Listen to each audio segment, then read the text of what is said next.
Itu sepenting apa sih Mbak legalitas untuk UMKM? Oke, kalau bicara tentang legalitas buat UMKM sebetulnya tidak berbeda dengan legalitas bagi usaha yang sifatnya menengah atau besar gitu ya. Kita suka membedakan, usaha saya kan masih kecil, kayaknya nggak butuh legalitas gitu ya. Tapi itu stigma yang salah gitu. Karena sepanjang usaha itu kita gunakan untuk mencari penghidupan dan kita berharap agar usaha itu makin besar, kita patut melindunginya.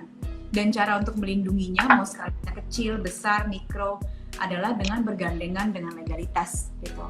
Maksudnya gimana? Kan ada orang yang mungkin merasa, oh nanti aja deh tunggu besar, baru saya daftarin merek dagang saya gitu. Ternyata tahu-tahu merek dagangnya udah keburu didaftar orang. Jadi pas udah besar, mau daftar, udah terlambat gitu. Nah ini kan sesuatu yang sangat merugikan kita sebagai pelaku usaha ya, lagi ngebangun, lagi getol-getolnya, tahu-taunya pas namanya mau didaftar, nama tersebut sudah lagi bukan milik kita. Malah beresiko kalau kita teruskan pemakaiannya, kita yang akan dapat gugatan. Gitu. Jadi jawab pertanyaan Widi, it's a very good question. I think kalau kita mau rangkum, legalitas kita untuk menjalankan usaha, itu pasti yang pertama merek dagang. Kalau teman-teman, sahabat Nova semuanya menggunakan satu logo, sebutan, nama yang digunakan untuk mempopulerkan barang dan jasanya teman-teman, itu merupakan merek dagang teman-teman. Tapi merek dagang itu sifatnya kalau nggak kita daftarin, itu belum jadi milik kita. Bahkan jangan-jangan kita malah menggunakan hak merek dagang orang gitu. Jadi harus didaftar, itu legalitas yang paling utama. Kemudian ada juga yang terbiasa untuk memilih badan usaha. Apakah dia, sekarang kan badan usaha pun bisa usaha perseorangan loh, sejak Undang-Undang Cipta Kerja gitu. Jadi belum punya partner pun udah bisa establish badan usaha yang sah. Tapi punya partner mungkin akan bisa milih CV atau PT gitu.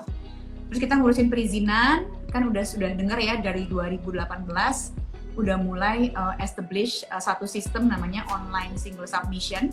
Jadi usaha kita walaupun belum berbadan usaha tapi harus didaftar. Jadi kayak mendapatkan satu nomor yang kayak nomor KTP gitu loh. Nomor KTP untuk usaha kita gitu.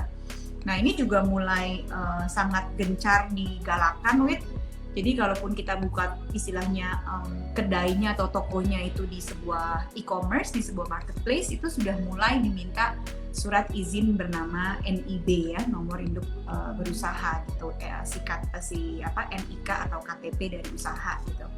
Baru nanti kita akan ngomongin perjanjian-perjanjian, kalau punya karyawan, kita harus bikin kontrak kerja karyawan, jangan anggap karena dia kan masih probation atau karyawannya karyawan kontrak, tetap aja hukum tuh mengatur ada jenis perjanjian kerja waktu tertentu untuk orang-orang yang sifatnya masih kontrak gitu. Karena kepentingan kita yang dilindungi kalau kita punya kontrak kerja karyawan, kita bisa mengikat mereka dengan pasal-pasal kerahasiaan sehingga cara dagang kita, database sales kita, resep kita, desain kita itu tidak boleh menjadi informasi publik kalaupun dia sudah keluar dari perusahaan kita gitu.